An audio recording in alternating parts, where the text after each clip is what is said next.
আজকে আমাদের আলোচ্য বিষয় হচ্ছে কম্পিটিভ সেন্টেন্স। আমি আগে বলেছি, প্রত্যেক ক্লাসে স্টুডেন্ট বলি যে পুরো কোশ্চেন সম্পর্কে আমার ধারণা থাকতে হবে। কোন কোন বিষয় পরীক্ষা দিচ্ছি, সেই বিষয়ে কয়টা কোশ্চেন থাকবে, কোন কোশ্চেন কয় নম্বর কোশ্চেনে 1 নম্বর কোশ্চেন কী থাকবে, 2 নম্বর কোশ্চেন কী থাকবে আমাদের জানতে হবে। না জানলে একটা ছেলে মেয়ে কখন ভালো করতে পারবে না।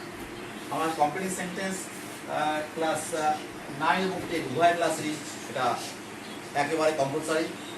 ক্লাস 9 এবং 10 ইংলিশ শিখতে পারেন। কোশ্চেন নাম্বার 7 হচ্ছে কম্পিটিভ সেন্টেন্স। এই কম্পিটিভ সেন্টেন্স আমাকে জানতে হবে, আমাকে বুঝতে হবে, বুঝে তারপর করতে হবে। কম্পিটিভ সেন্টেন্স কাকে বলে? কম্পিটিভ সেন্টেন্স হচ্ছে, আমি সংজ্ঞাটা আগে দিচ্ছি, দিয়ে ধাপে ধাপে আগাবো। কম্পিটিভ সেন্টেন্স হচ্ছে একটা অসম্পূর্ণ বাক্যকে তার নাম্বার, টেন্স এবং পার্সন ভেদে ব্যবহার করে, নাম্বার, পার্সন, টেন্স চিনে সঠিকভাবে শব্দ প্রয়োগ করে একটা অসম্পূর্ণ বাক্যকে সম্পূর্ণ করাকে বলে কম্পিটিভ সেন্টেন্স। আমি আবার বলছি, একটা অসম্পূর্ণ বাক্যকে নাম্বার, পার্সন ও টেন্স এর ভিত্তিতে বিবেচনা করে সঠিক শব্দ প্রয়োগ করে বাক্যটা পূর্ণ করাকে বলে কম্পিটিভ সেন্টেন্স। পরীক্ষায় আমরা জেনে থাকবো যে ইংলিশ সেকেন্ড পেপার কোশ্চেনে মোট কয়টা কোশ্চেন থাকে? সম্ভবত 15টা কোশ্চেন থাকে। 1 থেকে 11 পর্যন্ত গ্রামাটিক্যাল আইটেম, 12, 13, 14, 15 রাইটিং পার্ট। আমরা জেনে নিই গ্রামাটিক্যাল আইটেমগুলো কী থাকে।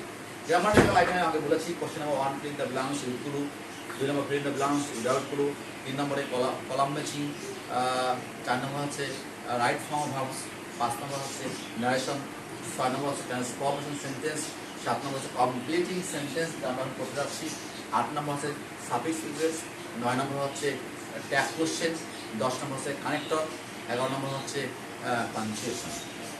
আমি সবসময় বলে থাকি, একটা ছাত্রকে অবশ্যই প্রত্যেকটা কোশ্চেনে কি আছে তা জানতে হবে।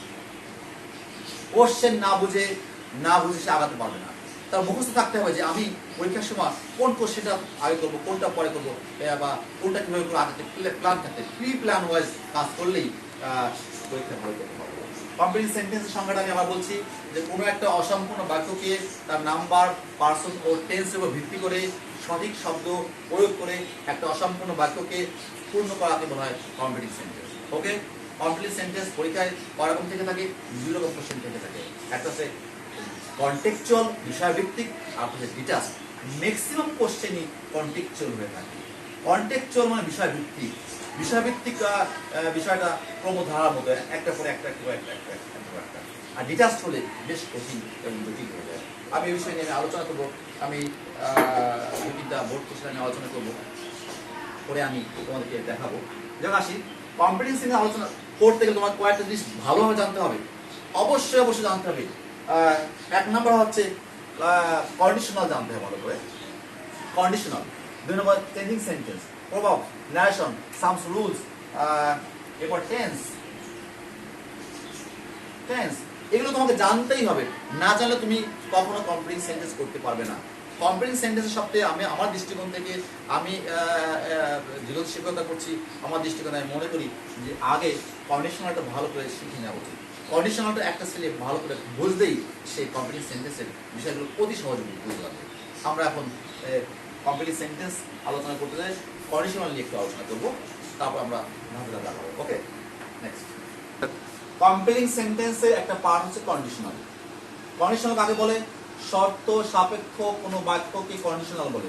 যেমন if you come I will help you, যদি তুমি আসো তাহলে আমি তোমাকে সাহায্য করবো। ইফ ইউ কাম, যদি তুমি আসো, আই উইল হেল্প ইউ। এখানে আমরা দেখতে পাচ্ছি যে এখানে একটা সেন্টেন্সের মধ্যে 2টো পার্ট, একটা সাবঅর্ডিনেট ক্লজ, একটা প্রিন্সিপাল ক্লজ। একটা সাবঅর্ডিনেট ক্লজ এবং প্রিন্সিপাল ক্লজ উপর ভিত্তি করে কন্ডিশনাল হয়। আমরা আসি, এই শর্ত সাপেক্ষ কোনো বাক্যকে কন্ডিশনাল বলা হয়। এটা কিন্তু পূর্ণাঙ্গ ব্যাখ্যা নয়, পূর্ণাঙ্গ সংজ্ঞা নয়। এই সংজ্ঞাটা পড়লে তুমি সহজে বুঝতে পারবে না। আমি আশা করবো যে তোমরা ক্লাসে মনোযোগী হবে, ইনশাআল্লাহ তুমি দ্রুত বুঝতে পারবে। হ্যাঁ, এবার আসি, আমি আগেই বলেছি যে চেঞ্জিং সেন্টেন্স। চেঞ্জিং সেন্টেন্সের সবথেকে গুরুত্বপূর্ণ মানে কমপ্লেক্স সেন্টেন্স। কমপ্লেক্স সেন্টেন্স দুটো জিনিস থাকে, সাবঅর্ডিনেট ক্লজ এবং প্রিন্সিপাল ক্লজ। হয়তো প্রিন্সিপাল ক্লজ আগেও থাকতে পারে, সাবঅর্ডিনেট ক্লজ পরে থাকতে পারে, এটা এটা এটা কেস ক্লজ হতে পারে, এটা এটা ঝিকঝাক হতে পারে, এদিক ওদিক হতে পারে, এই পাশ থেকে পাশে যেতে পারে, পাশ থেকে পাশে আসতে পারে, সেটা মুখ্য বিষয় না। আমি এবার কন্ডিশনারের পূর্ণাঙ্গ সংখ্যাটা বলা চেষ্টা করি, দেখবে কোনো প্রকার কোনো গ্যাপ থাকবে না ইনশাআল্লাহ। একটি কমপ্লেক্স সেন্টেন্সে, এই সেন্টেন্সে একটি জটিল বাক্য, একটা সাবঅর্ডিনেট ক্লজ যখন প্রিন্সিপাল ক্লজ এর শর্ত হিসেবে কাজ করে। আমি আবার বলছি, একটা কমপ্লেক্স সেন্টেন্স এ একটা সাবঅর্ডিনেট ক্লজ যখন প্রিন্সিপাল ক্লজ এর শর্ত হিসেবে কাজ করে। ক্লজ বলিস, ক্লজ, ক্লোজ না, ক্লজ, ক্লোজ মানে বন্ধ হওয়া, ক্লজ মানে বাক্যাংশ। একটা কমপ্লেক্স সেন্টেন্সের সাবঅর্ডিনেট ক্লজ যখন প্রিন্সিপাল ক্লজের শর্ত হিসেবে কাজ করে তখন তাকে কন্ডিশনাল বলা হয়। যেমন if it rains I will not go out। Subordinate clause কাকে বলে? যে ক্লজে একটা সাবজেক্ট এবং ভার্ব থাকে, যা প্রিন্সিপাল ক্লজ উপর নির্ভরশীল না হয়ে নিজে নিজে অর্থ প্রকাশ করতে পারে না। সাবঅর্ডিনেট ক্লজ কখনো নিজে অর্থ প্রকাশ করতে পারে না। প্রিন্সিপাল ক্লজ যে ক্লজে একটা সাবজেক্ট এবং ফাইনাইট ভার্ব থাকে, যা অন্য কোনো সেন্টেন্সের উপরে অন্য কোনো ক্লজ উপর নির্ভরশীল না হয়ে নিজেই স্বাধীনভাবে অর্থ প্রকাশ করতে পারে, তাকে বলা হয় প্রিন্সিপাল ক্লজ। এবার আসি, ইফ ইট রেইনস, যদি বৃষ্টি আসে, যদি বৃষ্টি হয়, ইফ ইট রেইনস, তাহলে আমি কি করবো? কিছু একটা করতে হবে তো, হয় যাবো নয় যাবো না। হ্যাঁ, I will not go out. তাহলে আমরা দেখতে পাচ্ছি যে এই সাবঅর্ডিনেট ক্লজটা এই প্রিন্সিপাল ক্লজের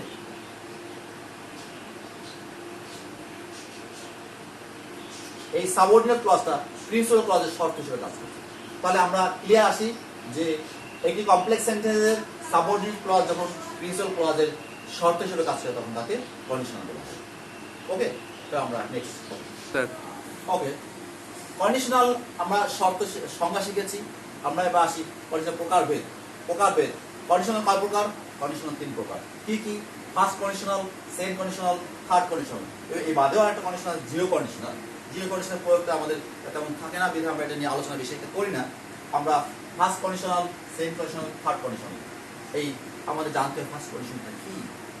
ফার্স্ট মানে আগে, সেকেন্ড মানে পরে, থার্ড মানে শেষে। বিষয়টা কি? আসলে আমি বিষয়টা পূর্ণাঙ্গ ব্যাখ্যা না দিয়ে আমি সংক্ষিপ্তভাবে বুঝাই দেওয়ার চেষ্টা করছি, সবাই খেয়াল করে শুনবে। ফার্স্ট কন্ডিশনাল যে আমরা এভাবে লিখি,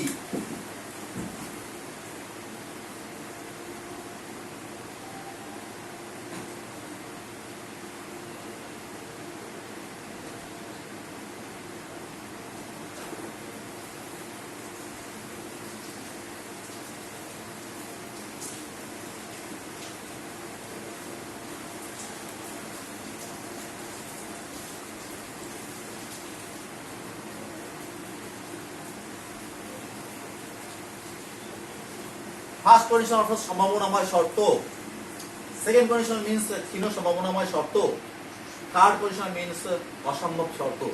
জিরো কন্ডিশন মানে তার মধ্যে কোনো কন্ডিশন থাকে না, আমরা এটা নিয়ে আলোচনা করতে চাচ্ছি না। ফার্স্ট কন্ডিশন আমি সংজ্ঞাটা বলছি, যে কন্ডিশনের শর্ত পূরণ হতেও পারে নাও পারে। আমি আবার বলছি, আমি ফার্স্ট কন্ডিশন নিয়ে আলোচনা করছি, যে কন্ডিশনের শর্ত পূরণ হতে পারে নাও পারে। যেমন if you come I will help you, এটা আমরা নট করতে পারি, if you come I will not help you. এই শর্তটা পূরণ হওয়ার সম্ভাবনা আছে। ওকে, তাহলে আমরা আবার আসি ক্লিয়ার ভাবে। বেসিক্যালি ফার্স্ট কন্ডিশনের আরেকটা নাম আছে, সেকেন্ড কন্ডিশনের আরেকটা নাম আছে, থার্ড কন্ডিশনের আরেকটা নাম আছে। সেই নামে না যে সেই নামে আমি বাংলা লিখেছি, এই যে সম্ভাবনাময় মানে probable conditional, improbable conditional, impossible conditional. যে আসি, যে কন্ডিশনের শর্ত পূরণ হতে পারে আবার নাও হতে পারে। If it rains I will not go to school, if it rains we will go to the field to play cricket আর টু প্লে ফুটবল। শর্ত পূরণ হতে পারে। ওকে, সেকেন্ড কন্ডিশন আছে ক্ষীণ সম্ভাবনায়, যে কন্ডিশনের শর্ত পূরণ হওয়ার সম্ভাবনা ক্ষীণ। আসলে এটা আমাদের কাছে কিছুটা প্রশ্নবিদ্ধ যে সেকেন্ড কন্ডিশনটা কিভাবে ক্ষীণ হয়। জাস্ট সেকেন্ড করে আমি এখানে এটাতে লিখে দেখাচ্ছি। দেখো, এই কামকে জাস্ট কেম, পাস্ট ফর্ম, এখানে উইলকে জাস্ট পুট।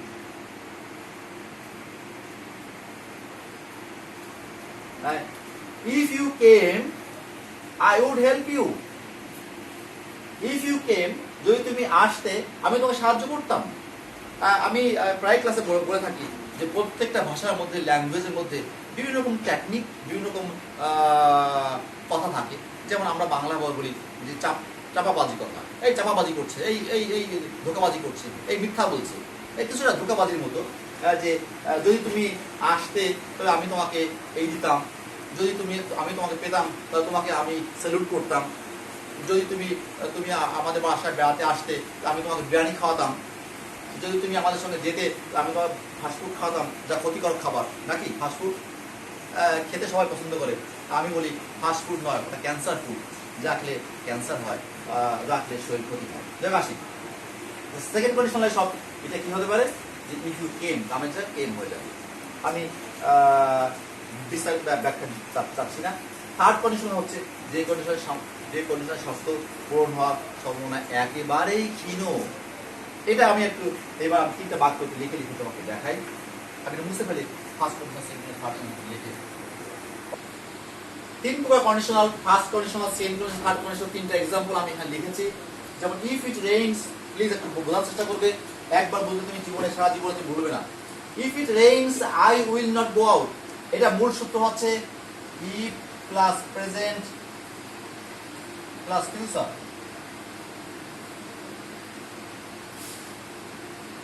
ইফ মানে ইফ, রেইনস মানে প্রেজেন্ট ফর্ম, রেইনস, উইল হচ্ছে ফিউচার। কি হলো ইফ প্লাস প্রেজেন্ট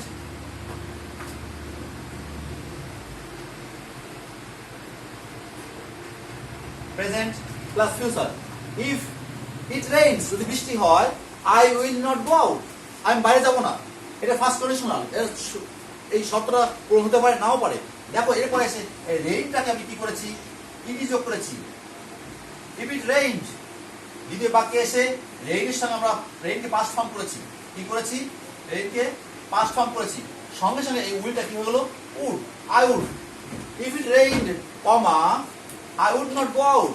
এখানে খেয়াল রাখ, লক্ষণীয় বিষয়, ফার্স্ট কন্ডিশনারে এখানে কিন্তু ভার্ব, এখানে ভার্ব একই ভার্ব কিন্তু চেঞ্জ হয়নি। শুধু চেঞ্জ হয়েছে কি, এখানে প্রথম সাবঅর্ডিনেট ক্লজের ভার্ব চেঞ্জ হয়েছে আর প্রিন্সিপাল ক্লজের উইল চেঞ্জ হয়েছে। তাহলে এটা সেকেন্ড কন্ডিশন সূত্র হচ্ছে if plus past plus past conditional, if plus past plus past conditional. আমরা প্রিন্সিপাল ক্লজে ভার্ব চেঞ্জ করতে পারছি না। ঠিক তারপরে ব্যাপারটা দেখো, খেয়াল করে দেখতে পাবে, ইফ রেইনস থেকে রেইন, হ্যাড রেইন ব্যবহার করেছি। হ্যাডের সঙ্গে দেখো না ভি3 আসছে। ভি3 মানে কি, ভি3 মানে ভার্বের পাস্ট পার্টিসিপল ফর্ম। ঠিক দেখো চেঞ্জ হয়েছে, ইফ ইট হ্যাড রেইন, যখনই হ্যাড রেইন হবে এদিকে যে I would have not, I would have not, এখানে আবার ভি3 মানে would have gone out, I would have not gone out. অর্থাৎ এই বাক্যটার সঙ্গে এই বাক্যটা, এই বাক্যটার সঙ্গে এই বাক্যটা, এই অংশের সঙ্গে এই অংশ, এই অংশের সঙ্গে এই অংশ ওতপ্রোতভাবে জড়িত। তোমাকে এই ভার্ব দেখে কাজ করতে হবে। কি দেখে, ভার্ব দেখে কাজ করতে হবে। ক্লিয়ার? তাহলে 3টা কন্ডিশনারে এই শর্তটা পূরণ সম্ভাবনা আছে, ছিল সম্ভাবনা নেই, একেবারে চাপাবাজি কথা। ক্লিয়ার? আমরা নেক্সট আগাচ্ছি। ওকে,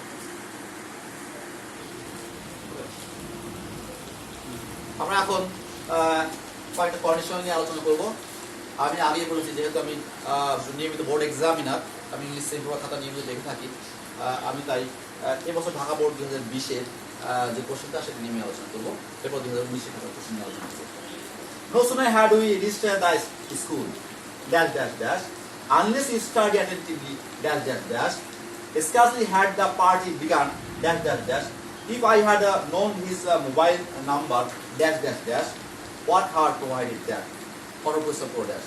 এখানে আমরা দেখি no sooner had, এটা কিন্তু ডিটাচড, এই কোশ্চেনটা ডিটাচড। 5টা কোশ্চেনই আলাদা আলাদা। ডিটাচড কোশ্চেনগুলো বেশ কঠিন এবং জটিল, তোমাকে অনেকগুলো রুল জানতে হবে। হ্যাঁ, আমি কিন্তু আগে বলি প্রবাদ বাক্য, কিছু প্রবাদ বাক্য শিখতে হবে। Where there is a will there is a way, এই কথাগুলো প্রবাদ বাক্য জানতে হবে। No sooner had we reached the school then it began to rain. No sooner সঙ্গে দেন ব্যবহার করতে হবে। কি ব্যবহার করতে হবে? দেন ব্যবহার করতে হবে।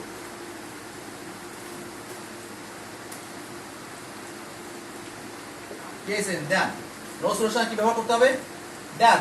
আমরা জানি no sooner had dash dash then, scarcely had dash dash when, hardly had dash dash before. এই নিয়মগুলো তোমাকে আগে জানতে হবে। রুল না জানলে তুমি পারবে না। No sooner had we reached the school than it began to rain. চলো, unless you study attentively, যদি না তুমি সঠিকভাবে পড়াশোনা করো, তাহলে unless যেখানে থাকে সেখানে not ব্যবহার করা যায় না, ওই ক্লজের সঙ্গে not ব্যবহার করা যায় না। Unless you study attentively, comma, you will fail in the exam. Okay. Scarcely had the party begun, party শুরু হতে না হতেই কি হলো? Scarcely had the party begun when I left the place.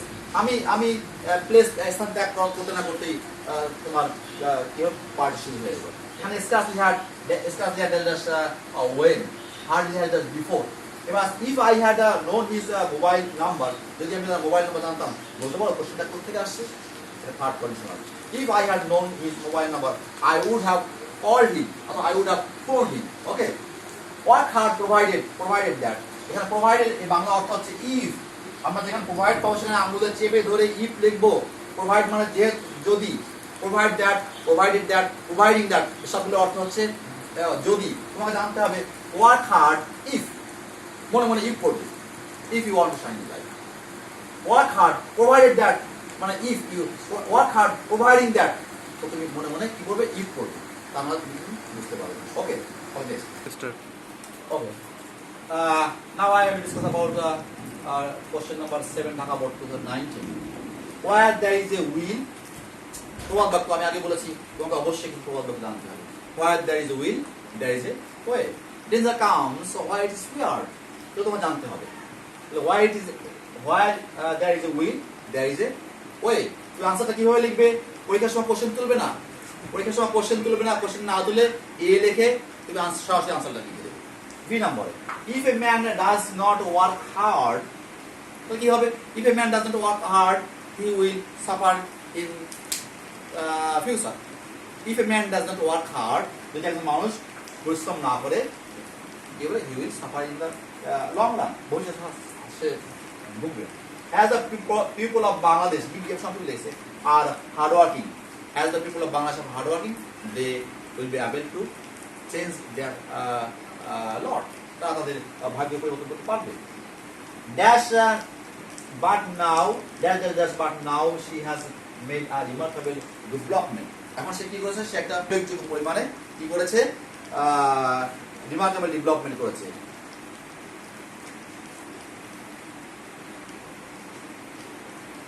আমরা এভাবে করতে পারি যে as বাংলাদেশ in the কথাটা এই না, Bangladesh was poor. In the past, Bangladesh was poor, but now she has made a remarkable development. অতীতে বাংলাদেশ ছিল গরিব, কিন্তু এখন সে উল্লেখযোগ্য পরিমাণ উন্নয়ন করেছে। So it is our burden duty to work hard. It is our burden duty to work hard. আমরা কিন্তু আমি একটু ভুলে গিয়েছি যে এই কোশ্চেনটা কিন্তু ডিটাচ নয়, এটা কিন্তু কন্টেক্সচুয়াল। দেখো পাঁচটা কোশ্চেনই কিন্তু পাঁচটার সঙ্গে মিল আছে। এখানে কি লেখা আছে? Where there is a will, there is a way. If a man does not work hard, he will suffer in the long run.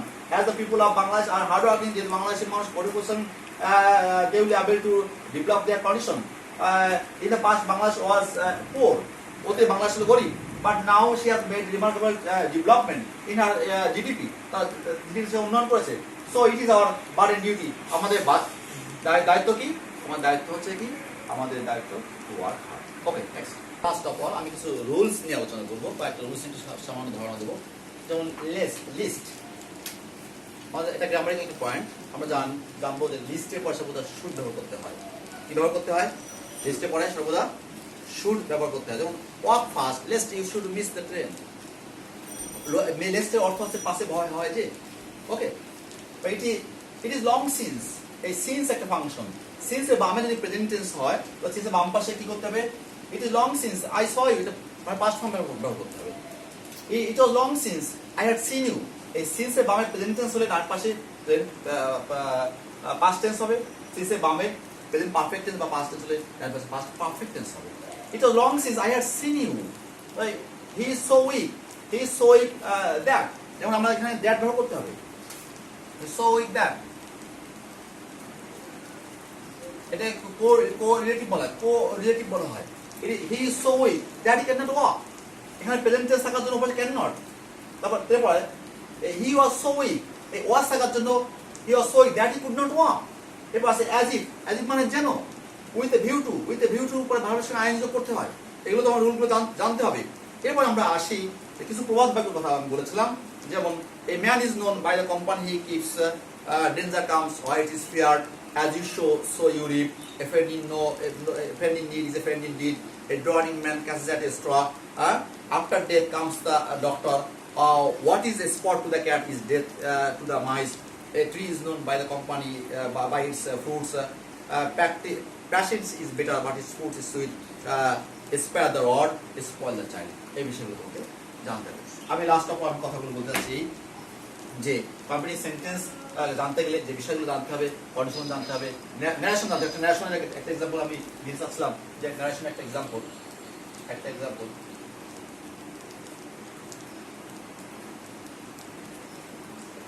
he said that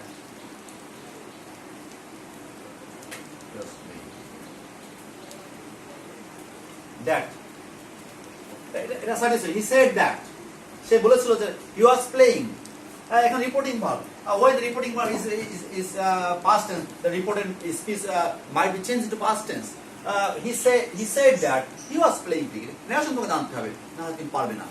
ওকে, আমরা বলেছি যে কমপ্লিট সেন্টেন্সের মধ্যে কন্ডিশনাল, ট্রান্সফর্ম সেন্টেন্স, কিছু প্রবাদ বাক্য, কিছু রুলস, এগুলো আমাদের জানতে হবে।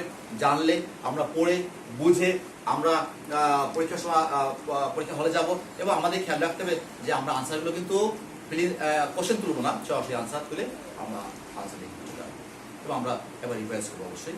আগামীকাল তোমাদের নেক্সট পড়া থাকবে, তোমরা এই কমপ্লিট সেন্টেন্সের উপরে ঢাকা বোর্ড, সকল বোর্ড 2020, 19 এবং সকল বোর্ড 2018 তোমরা কমপ্লিট করে নেবে, 19 এবং 18। ওকে, থ্যাংক ইউ।